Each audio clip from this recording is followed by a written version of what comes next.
यहाँ राम स्नेही धर्म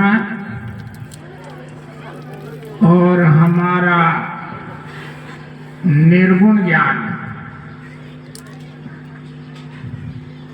ये थोड़ा दुर्लभ ज्ञान है।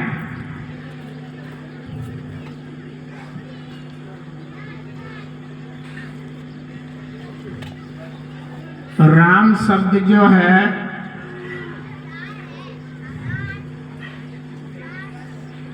सारे ग्रंथों,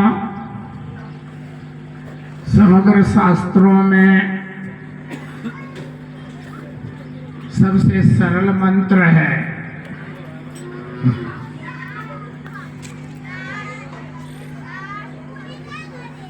बहुत सारे लोग बिना शब्द के ही मोक्ष का मार्ग ढूंढते हैं। मोक्ष का कारण मौन एक शब्द है, इस पर बहुत मंथन चलता रहता है। कोई श्वास मार्ग पर सीधा ध्यान लगाओ। बौद्धों की एक परंपरा रही, इसको विपश्यना कहा जाता है। मैंने बहुत लंबे समय पहले महाराष्ट्र पुणे में बौद्ध मठ में ही रह करके उसका बौद्ध धर्मों का भी अच्छी तरह से अध्ययन किया। ये जो श्वास आ रहा है जा रहा है, इसमें ध्यान रखो, बस मोक्ष का दरवाजा खुल जाएगा। और बिना गुरु के, बिना महात्माओं का, ज्ञानियों का, विज्ञ लोगों का, तत्वज्ञ व्यक्तियों का आश्रय लिए बिना सीधा कोई भी आत्म प्राप्ति या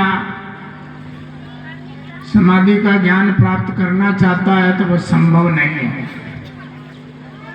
महावीर स्वामी का प्रेक्षा ध्यान, वही सिस्टम है, थोड़ा सा अंतर ले लिया है, शब्दों का भेद है।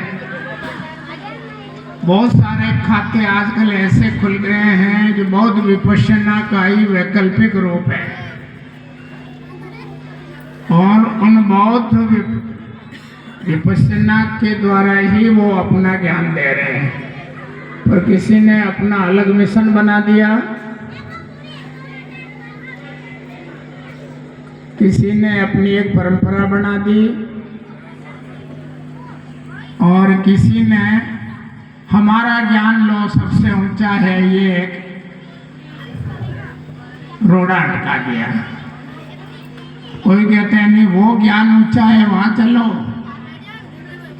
नदी के इस किनारे रहते हैं तो लगता है वो किनारा ठीक होगा, जब उधर जाके देखा तो वो किनारा ही ठीक था, धोखा खा गए। आजकल लोग भीड़ तंत्र देखते हैं, भीड़ किधर जा रही है, ज्यादा भीड़ का सैलाब देखते देखते वो ज्ञान ऊंचा है। और आजकल लोग चमत्कारों में भी विश्वास करने लग गए।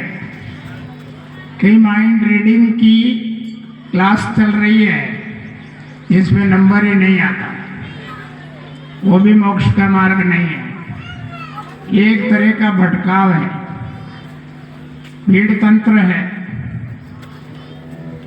भविष्य अंधकार में है, फिर भी याद रखना।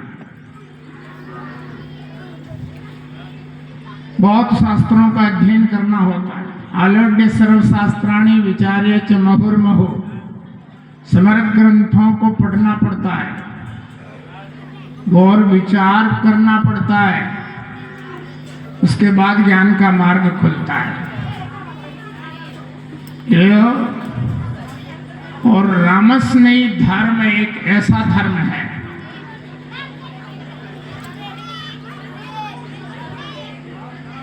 भाग्योदयेन बहुजन्म समर्जितेन, इस रामस्नेही धर्म में वो व्यक्ति आएगा जिसने पिछले 100 जन्मों में पुण्य किया होगा जीवात्मा में। तब जाकर के आपको राम स्नेही धर्म में आने का सौभाग्य प्राप्त होगा। ऐसे ही ले रहे हो क्या? हल्के में मत ले लेना। राम स्नेही संत घटा पड़िया कह दो नहीं गया पड़िया, मुश्किल है, याद रखो। और इस व्यवस्था को समझना होगा। सारे सब शास्त्रों में 2 अक्षर का मंत्र है। आपके तन का नाम भी 2, आपकी आंखों के भी 2, आपका नाक भी 2 अक्षर का, आपकी जीभ भी 2 अक्षर की, नहीं है क्या? और गिनते जाओ, भांगड़ा है तो 108 तक गिना दो बोलो। और समग्र शास्त्रों में एक रकार मकार 2 अक्षरों का बीज मंत्र है राम। रकारात जाए तो विष्णु, रकारात जायते शिवः, रकारात जाए तो ब्रह्मा, रकारात सर्वशक्तयः। रकार में से अच प्रत्याहार का पहला अक्षर अ छुपा हुआ है, अकार की मात्रा है।